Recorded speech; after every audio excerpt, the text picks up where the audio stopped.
은혜 받으실 하나님의 말씀은 전도서 7장 13절에서 14절의 말씀이 되겠습니다.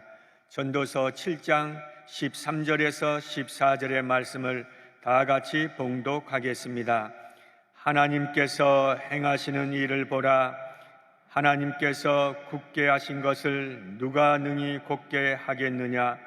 형통한 날에는 기뻐하고 공고한 날에는 되돌아 보아라. 이 두 가지를 하나님이 병행하게 하사 사람이 그 장래일을 능히 하려 알지 못하게 하셨느니라. 아멘. 저는 이 말씀을 가지고 하나님께 마음 두고 살자라는 제목으로 은혜를 나누고자 합니다. 한번 따라서 합시다. 하나님께 마음을 두고 살자. 나이가 들면요, 어떻게 살아갈 것인가 하는 것도 중요하지만 어떻게 마무리할 것인가를 항상 생각하며 사는 것이 더 중요합니다. 어떻게 마무리할 것인가를 생각하다 보면 남은 여생 어떻게 살 것인가를 더 신중하게 들여다 볼 수 있다는 것입니다. 이덕화 배우가 있습니다. 1996년에 국회의원 낙선에서 20억을 날리고 나서 낚시에 빠져 있다가 다시 연기할 때 기자가 물어봅니다. 아무리 물질을 많이 가지고 있어도 한순간에 다 사라지지요 했을 때 이덕화 씨가 이렇게 대답했습니다. 덧없는 일입니다. 그러면서도 그 덧없는 일을 즐기는 겁니다. 여러분, 우리는 이 일이 덧없다는 것을 알면서도 혹시나 더 얻을까 해서 쫓아가는 것이 인생 아닙니까? 예수 믿는다는 것은 무엇을 말합니까? 덧없는 헛된 것을 따르지 않고 늘 주님께 마음을 두고 사는 것이 예수 믿는 것인 줄로 믿습니다. 그래야만 인생을 잘 마무리할 수 있습니다. 사람이 살다 보면 좋을 때도 있고 어려울 때도 있고 형통할 때도 있고 공고할 때도 있고 건강할 때도 있고 병들 때도 있다는 것입니다. 성경은요, 이것을 이렇게 말씀합니다. 전도서 7장 14절을 다 같이 한번 보시겠습니다. 형통한 날에는 기뻐하고 공고한 날에는 되돌아 보아라. 이 두 가지를 하나님이 병행하게 하사 사람이 그의 장래일을 능히 헤아려 알지 못하게 하셨느니라. 여기에 보면요, 병행했다는 것은 바로 만드셨다는 의미가 있습니다. 안 좋을 때, 좋을 때 다 하나님이 만드셨다는 것입니다. 성경은요, 하나님이 만드신 것은 반드시 선하다고 말씀하고 있습니다. 그러므로 사랑하는 성도 여러분, 좋을 때만 좋으신 하나님을 경외하는 것이 아니라 안 좋을 때도 더 하나님 잘 경외하시기를 주의 이름으로 간절히 축복합니다. 다니엘서 3장 25절을 보시겠습니다. 왕이 또 말하여 이르되 내가 보니 결박되지 아니한 네 사람이 불 가운데로 다니는데 상하지도 아니하였고 그 넷째 모양은 신들의 아들과 같도다 하고. 하나님이 하신 일은 다 선하심을 믿으십니까? 여기 보면요, 불 가운데 다니는데 상하지도 아니했다고 했습니다. 이것이 가능합니까? 이 상하다는 것은 손해를 의미합니다. 하나님과 동행하면요, 손해 날 일이 없다는 것입니다. 두고 보면요, 결국은 다 이익이 되는 줄로 믿습니다. 그래서 하나님은 선하다고 이야기하는 것입니다. 여러분, 하나님이 그래서 그때 그렇게 하셨구나 할 때가 얼마나 많이 있습니까? 살다가 보면요, 불도 지납니다. 강도 지나야 할 때가 있습니다. 그러나 결국 믿는 자는 상함이 없고 손해남이 없는 것을 믿으시기를 주의 이름으로 간절히 축복합니다. 솔로몬의 인생을 보면요, 형통하게 삶을 살았던 사람입니다. 다윗의 아들로 전무한 부귀영화를 누린 사람입니다. 그런데 그가 깨달은 진리는 무엇입니까? 세상 것으로는 공고하다는 것입니다. 이 공고하다는 의미가요, 라에서 나온 단어인데 불행, 고난을 의미하고 있습니다. 솔로몬이 살아보니까 왕으로 살아도 세상으로 얻는 것은 결국 있어도 고난, 없어도 고난이라는 것입니다. 여러분, 있으면 없어지지 아니할까 걱정하면 그 역시 불행 아닙니까? 없어서 불행하다고 생각하면 그 역시 불행 아닙니까? 그래서 성경은요, 기쁠 때나 슬플 때나 하나님께 마음을 두고 살라는 것입니다. 사랑하는 성도 여러분, 하나님께 마음 두고 사는 것이 인생을 사는 지혜요 축복임을 믿으시기를 주의 이름으로 간절히 축복합니다. 하나님께 마음을 두고 산다는 것이 무엇입니까? 첫째로 모든 것 하나님이 주셨다고 생각하라는 것입니다. 따라서 합시다. 모든 것 하나님이 주셨습니다. 우리는요, 형통한 것은 하나님이 주셨다고 생각합니다. 그런데 공고한 것은요, 하나님이 주신 것이 아니라고 생각합니다. 성경은 그렇게 말씀하지 않습니다. 모든 것 하나님이 주셨다고 말씀합니다. 하루 종일 낮만 있다고 하면 생활하기 어렵습니다. 밤이 있어야 쉼을 얻는 것입니다. 밤과 낮이 공존해야 조화를 이룬다는 것입니다. 아랍 격언에 이러한 말이 있습니다. 햇빛만 좋다고 계속 비치면 좋은 땅도 사막이 된다는 말이 있습니다. 인생은요, 햇빛도 필요하고 바람도 필요하고 비도 필요하고 눈도 필요한 것이 인생 아닙니까? 한국이 왜 아름다운 나라입니까? 왜 금수강산입니까? 사계절이 있기 때문인 것입니다. 인생이 정말 아름다운 인생은 어떠한 인생입니까? 봄도 겨울도 다 겪어본 인생이 고귀한 인생인 줄로 믿습니다. 사랑하는 성도 여러분, 여러분의 인생이 사계절이 다 있는 인생입니까? 여러분의 인생은 참으로 고귀하고 복된 인생임을 믿으시기를 주의 이름으로 간절히 축복합니다. 라틴어 수업이란 책이 있습니다. 한 신부가 쓴 책인데 라틴어 수업을 책으로 펴낸 책입니다. 그 가운데 나온 중요한 단어 하나가 있습니다. 이 또한 지나가리라. 따라서 합시다. 이 또한 지나가리라. 우리는요, 지금의 이 고통이, 지금의 이 아픔이 영원할 것 같다고 생각합니다. 그러나 반드시 지나간다는 것입니다. 반드시 끝이 있다는 것입니다. 인생 살 때요, 문제만 만나면요 다 어렵다고 말합니다. 그런데 문제 끝에 끝이 있다는 것을 알아야 된다는 것입니다. 오늘은 여기까지만 염려하고 나머지는요 내일로 미루는 지혜가 필요합니다. 왜 오늘의 염려를 또 내일까지 가지고 갑니까? 그래서요, 모든 것은 다 지나가는 것을 믿으시기를 주의 이름으로 간절히 축복합니다. 왜 인생이 불행합니까? 지나간 것에 마음을 빼앗긴다는 것입니다. 지나간 것에 마음을 둔다는 것입니다. 여러분, 마음을 하나님께 두는 것이 삶의 가장 축복이요 이 세상에서 천국을 이룬 삶인 줄로 믿습니다. 베드로전서 2장 19절에 보면요 다음같이 말씀합니다. 다 같이 한번 보겠습니다. 부당하게 고난을 받아도 하나님을 생각함으로 슬픔을 참으면 이는 아름다우나, 아름답다는 것은요 하나님의 은혜, 하나님의 은총을 의미합니다. 지금 당장 어렵고 힘들지만 지나고 보면 하나님의 은혜인 일이 우리 삶 가운데 얼마나 많이 있습니까? 지금 어려워서 원망 불평했는데 지나고 나면은 하나님의 은총인 일이 너무나 많다는 것입니다. 그래서 여기에서 보면요 고난을 뭐라고 이야기하고 있는가 하면 우리가 고난받을 때 우리가 해야 할 것이 있다고 분명히 말씀합니다. 하나님을 생각하라는 것입니다. 하나님을 생각한다는 것이 무엇입니까? 하나님을 늘 의식하며 산다는 것입니다. 다시 말씀드리면 하나님을 내 마음에 두고 사는 것입니다. 여러분 손을 한번 이렇게 들어보십시오. 이 손을요 한번 턱에다 한번 대보십시오. 턱이 이마에 있어요?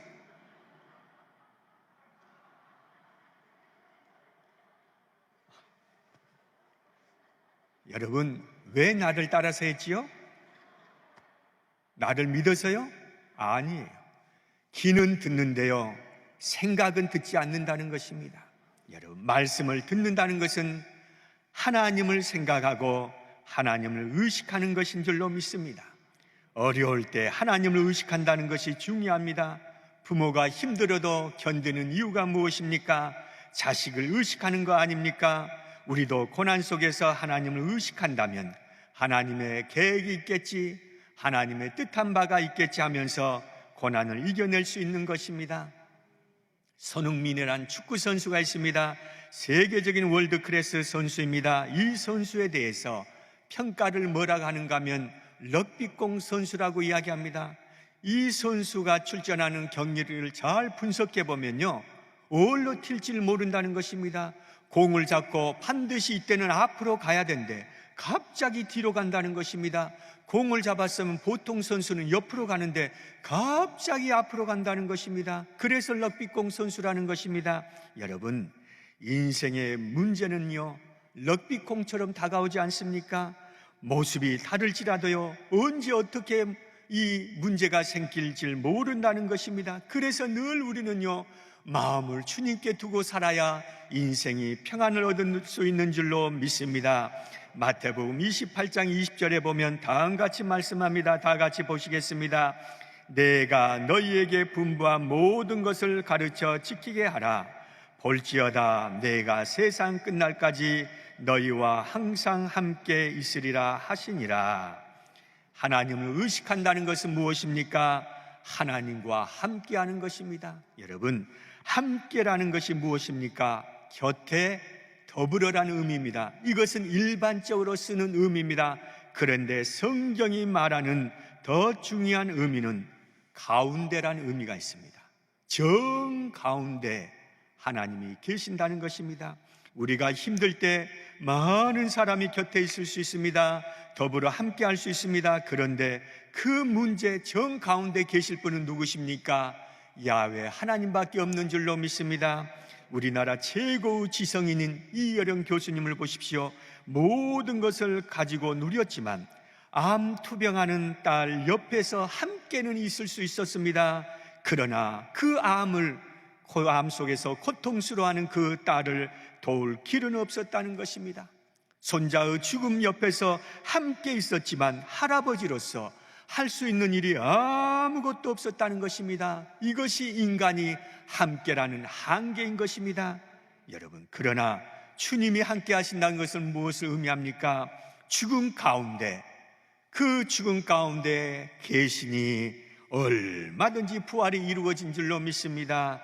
우리는요, 문제 가운데 주님이 계심을 믿어야 될 줄로 믿습니다. 그래서 주님은 얼마든지 인생의 풍랑을 잔잔케 하신 줄로 믿습니다. 두 번째, 유익한 것을 생각해야 한다는 것입니다. 따라서 합시다. 유익한 것을 생각하자. 우리에게 가장 큰 고통이 무엇인지 아십니까? 나만 겪는 고통이라고 생각한다는 것입니다. 이 생각으로 억울함을 느낍니다. 이 세상에서요, 나만 손해보는 삶은 절대로 없습니다. 우리 모두에게 손등이 있습니다. 손바닥이 있습니다. 누구나에게 똑같이 있다는 것입니다. 모양만 다를 뿐 손등과 손바닥은 다 같이 있는 것입니다. 여러분, 나이 60이 넘으면 세 가지가 비슷합니다. 여성들 세 가지가 비슷해요. 첫째, 키가 더 비슷비슷합니다. 어쩌면 한 엄마 뱃속에서 나온 것처럼 키가 더 비슷해요. 두 번째는 무엇인지 아십니까? 얼굴이 다 비슷비슷해진다는 것입니다. 30년 전에 미스 코리아 출신이나 미스 코리아 안 출신이나 다 똑같아진다는 것입니다. 여러분은요, 순복음의 미스 코리아 출신인 것을 믿으시길 바랍니다. 어디 가서 이것만 잘하면 돼요. 이것만 잘하면 돼요. 세 번째로 볼 수 있는 것은요, 몸 둘레가 똑같다는 것입니다. 그래서 우리나라 공통 의상이 무엇입니까? 월남 치마가 아닙니까? 여러분, 고통도 보면요, 다 똑같아요. 다 똑같아요. 그래서요, 나만 손해보고 있다는 생각을 절대 하지 마시길 바랍니다.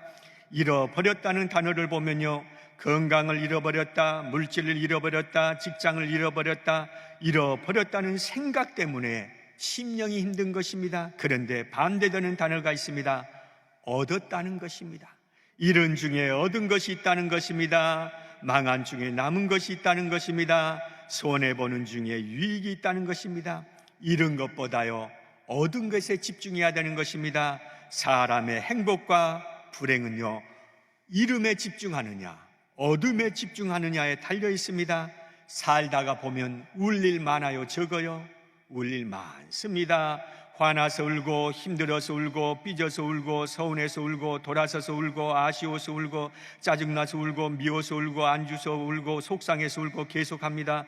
분해서 울고, 속아서 울고.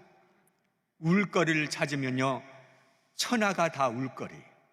그런데 웃을거리를 찾으면 만사가 다 웃을거리예요. 여러분, 천하를 택하겠습니까? 만사를 택하겠습니까? 만사를 택하는 저와 여러분 되시기를 주의 이름으로 간절히 축복합니다. 시편 119편 71절 한번 다 같이 보시겠습니다. 고난당한 것이 내게 유익이라. 이로 말미암아 내가 주의 율례들을 배우게 되었나이다. 배우다는 것은 훈련하다는 의미가 있습니다. 고난이 나에게 좋은 것은요, 주님의 말씀대로 나를 살도록 훈련한다는 것입니다. 고난이 나에게 오면 주님을 찾습니다. 회개합니다. 나를 돌아본다는 것입니다. 고난은요, 나를 훈련시키는 것입니다. 그래서 고난이 하나님 말씀 안에 거하게 하는 줄로 믿습니다. 살면서 너무 잃었다고 슬퍼하지 말고 그 가운데 얻는 것이 있음을 감사하며 살기를 주의 이름으로 간절히 축복합니다. 남도현 씨의 시 중에 너와 나라는 시가 있습니다. 그 내용 중에 하나가 하늘에 별이 있다면 방바닥에는 걸레가 있다. 이거 맞는 말입니다. 여러분, 시는 뭔가 모르게 향취가 있는 것입니다. 예수 믿는 사람은요, 세상 사람과 다르게 향취가 있어야 됩니다. 그 향취가 무엇입니까? 세상 사람은 고난 가운데 절대로 감사할 수 없습니다. 그러나 우리 예수 믿는 사람은 고난 가운데 감사하는 향취가 나야 될 줄로 믿습니다. 그 사람이 바로 주님을 마음에 두고 사는 사람인 것입니다. 우리가 배워야 할 최고의 덕목이 무엇입니까? 고난 가운데 마음을 주님 앞에 두는 거 아닙니까? 형통할 때 하나님보다요, 고난 받을 때 하나님이 최고이심을 믿으시기를 주의 이름으로 간절히 축복합니다. 봄이 왔는데 봄이 온 것 같지 않는 삶이 있습니다. 이제는 좋아졌는가 했는데 또 다른 문제가 나를 괴롭힌다는 것입니다. 그럴 때 어떻게 해야 됩니까? 더 주님을 찾아야 되는 것입니다. 찬송가에 보면요, 내가 예수 믿고 나서 찬양이 있습니다. 그 찬양 3절에 보면 내 마음 항상 주 안에 있겠네, 이 찬양이 있는데 영어로는 어떤 뜻이 있는가 하면 그분이 나를 위에 있는 것들을 보게 하셔서 내가 바뀌었습니다 라는 원어 성경의 뜻이 있습니다. 여러분, 우리의 삶은요, 위에 있어야 되는 줄로 믿습니다. 우리의 마음이 위에 있어야 될 줄로 믿습니다. 그래야 이 땅의 모든 근심, 슬픔, 걱정 이겨낼 수 있는 것입니다. 주님께 마음을 둔다는 것은 무엇을 의미합니까? 내 마음을 위에 두고 사는 것인 줄로 믿습니다. 내 마음을 땅에 두고 살면요, 공고한 일이 너무나 많습니다. 그러나 마음을 위에 두고 살면 공고함이란 고통과 불행이 변하여 감사와 기쁨의 찬양이 될 줄로 믿습니다. 힘들 때 너무 낙심하지 말고 이때가 하나님이 나에게 유익을 주신다고 생각하며 사시기를 주의 이름으로 간절히 축복합니다. 시편 119편 65절 한번 다 같이 보시겠습니다. 야훼여, 주의 말씀대로 주의 종을 선대하셨나이다. 선대라는 것은 좋은 것을 의미합니다. 잘 될 때만 좋은 것을 주셨다고 생각하지 말고 안 될 때도 하나님이 나에게 좋은 것을 주신다고 믿는 것이 믿음의 인생 아닙니까? 극한 어려움이 사람을 믿음의 사람으로 만드는 것입니다. 부부도요, 잘 살 때보다요, 힘들고 어려울 때 그것을 함께 극복하다 보면요, 곱배기에 정이 드는 것입니다. 성도는요, 환난 때 더 하나님과 깊은 정이 든 줄로 믿습니다. 그래서 찬양에 보면 주 없이 살 수 없네, 이 고백을 언제 합니까? 내가 하나님과 깊은 정이 들었을 때, 여러 가지 인생의 고난을 또 통과하고 또 통과하면서 주님과 깊은 정이 들었을 때 나온 고백이 무엇입니까? 주 없이 살 수 없네. 오늘 이 고백이 저와 여러분의 고백이 되시기를 주의 이름으로 간절히 축복합니다. 세 번째로 볼 수 있는 것은 기도해야 합니다. 따라서 합시다. 기도해야 합니다. 살면서요, 절대로 모르는 것이 있습니다. 그것이 무엇입니까? 다음이라는 것입니다. 다음을 알면요, 인생이 쉽습니다. 그런데요, 그 누구도 다음을 모른다는 것입니다. 인생은요, 다음을 모르기 때문에 어려운 것입니다. 이 문제 다음에 어떤 문제가 올 줄 알면요, 미리서 준비가 가능합니다. 쉽습니다. 그런데 인생의 문제는요, 어디서 시작됩니까? 다음을 모르는 데서 시작되는 것입니다. 다음을 모르기 때문에 우리는 답을 모른다는 것입니다. 그래서 우리는 기도해야 답을 얻게 되는 줄로 믿습니다. 전도서 7장 14절의 말씀을 다시 한번 보시겠습니다. 형통한 날에는 기뻐하고 공고한 날에는 되돌아보아라. 이 두 가지를 하나님이 병행하게 하사 사람이 그의 장래일을 능히 헤아려 알지 못하게 하셨느니라. 여기 보면요, 장래일을 능히 헤아려 알지 못하게 하셨다고 하셨습니다. 장래일을 우리는 절대적으로 알 수가 없다는 것입니다. 그런데요, 가만히 보면요, 장래일을 모르는 것이 좋습니다. 내일 일을 모르는 것이 좋습니다. 왜 그렇습니까? 그러기 때문에 기도하는 거 아닙니까? 여러분, 우리가 미래를 알면요, 유익한 것이 별로 없습니다. 우리가 알아야 할 것은 무엇입니까? 반드시 천국 간다는 것, 그거 하나만 알고 인생 살면 되는 것입니다. 내일의 건강, 내일의 질병, 내일의 형통, 내일의 고난 미리 알 필요가 없습니다. 장래는요, 하나님만 아시면 됩니다. 우리는 단지 기도만 할 뿐인 줄로 믿습니다. 다윗이요, 능력과 권위가 세워졌던 이유는요, 늘 하나님께 기도란 먼저 물었다는 것입니다. 우리 사무엘상 23장 2절을 한번 보시겠습니다. 이에 다윗이 야훼께 묻자와 이르되 내가 가서 이 블레셋 사람들을 치리이까? 야훼께서 다윗에게 이르시되 가서 블레셋 사람을 치고 그 일날을 구원하라 하시니. 여러분, 여기 묻다는 것은요, 샤알로서 어떠한 의미가 있는가 하면 그냥 묻는 것이 아니라 간청하다는 의미가 있습니다. 하나님께 간절하게 어떻게 할지를 기도했다는 것입니다. 심지어는요, 빌다는 의미가 있습니다. 다윗은요, 어떠한 일이 있을 때요, 반드시 하나님께요, 빌 것처럼, 하나님께 간청한 것처럼 어떻게 하면 좋을지를 기도했다는 것입니다. 우리는요, 내 식대로 기도하지만 하나님께 묻지를 않습니다. 기도는 무엇입니까? 하나님께 묻는 것입니다. 나의 요구만을 이야기하는 것이 아니라 하나님께 묻는 것입니다. 하나님께 묻다 보면 하나님이 가장 좋은 것으로 우리에게 답을 주신 줄로 믿습니다. 여러분, 인생을 살 때요, 두 부류에 살아갑니다. 한 사람은 여행자의 모습으로 살아갑니다.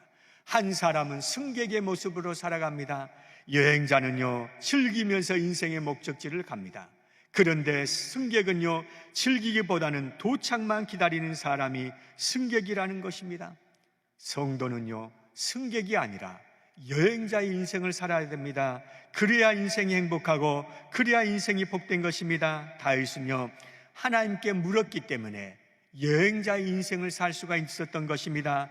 다윗이요, 승객으로 도착만 생각했다면 인생의 원수가 너무나 많았을 것입니다. 그런데 인생을 여행자로 생각했기 때문에 원수가 원수로 보이지 아니하고 그들에게 선을 베푼 줄로 믿습니다. 좀 어려워도 하나님께서 나의 인생에 좋은 것으로 역사하신다는 것을 믿고 사시길 바랍니다. 그러기 위해서는 기도해야 됩니다. 기도하면요, 무엇을 깨닫게 됩니까? 이 또한 지나가게 된다는 것을 깨닫게 되는 줄로 믿습니다. 따라서 합시다. 이 또한 지나가리라. 이제 말씀의 결론을 맺고자 합니다. 힘들 때 모든 것을 하나님이 좋게 하시려고 주셨다고 믿고 기도하면 반드시 좋은 일이 넘쳐날 줄로 믿습니다.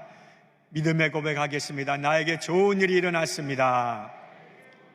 이번 달에 아주 좋은 일이 일어났습니다. 여러분의 인생은 반드시 살 때입니다. 반드시 좋은 것이 기다리고 있습니다. 기도하겠습니다. 하나님 아버지, 감사합니다. 우리가 정말로 마음을 둘 곳은 주님밖에 없는 줄로 믿습니다. 마음을 주님께 두고 살아갈 때 언제나 좋으신 하나님, 선하신 하나님의 역사가 우리 삶 가운데 풍성하게 하옵소서. 주님 앞에 귀한 힘을 봉헌해 쌓으니 손길마다 복의 역사가 넘치게 하여 주옵소서. 예수님의 이름으로 기도하옵나이다. 아멘. 주기도문으로 예배를 마치겠습니다. 하늘에 계신 우리 아버지여, 이름이 거룩히 여김을 받으시오며 나라가 임하옵시며 뜻이 하늘에서 이루어진 것 같이 땅에서도 이루어지이다. 오늘 우리에게 일용할 양식을 주시옵고 우리가 우리에게 죄 지은 자를 사하여 준 것 같이 우리 죄를 사하여 주시옵고 우리를 시험에 들게 하지 마시옵고 다만 악에서 구하시옵소서. 나라와 권세와 영광이 아버지께 영원히 쌓옵나이다. 아멘.